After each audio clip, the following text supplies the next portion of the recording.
নমস্কার, সবাই কেমন আছেন? আজকে আমরা চলে এসেছিলাম বাড়ির সামনেই একটা জগন্নাথ মন্দিরে। এখান থেকেই আজকের ব্লগটা শুরু করলাম। ডোডোকে নিয়েই বেরিয়েছিলাম, ডোডোর পাপার জন্য ওয়েট করছিলাম। কাজ থেকে ফিরলে একসাথে আমরা এবার বেরোবো।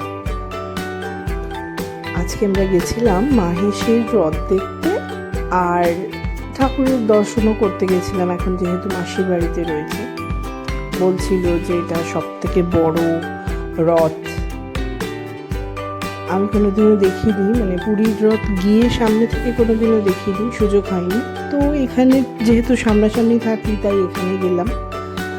আর এইটা হচ্ছে মাসির বাড়ি, যেখানে এখন জগন্নাথ দেব রয়েছে, সুভদ্রা বলরাম। ঠাকুরকে এখানে সবাই পুজো দিচ্ছে, এমনি দর্শনও করছে। তা আমরা এমনি দর্শনই করলাম, কারণ পুজোর লম্বা লাইন ছিল আর ওর পাপাকে আবার ফিরতে হতো। তো একটু কাজের ব্রেকের মাঝখানেই যাওয়া হয়েছিল, সেই কারণে শুধু ঠাকুরকে একটু দর্শন করে প্রণাম করেই চলে এলাম। ঠাকুর কি আর চাই বলুন।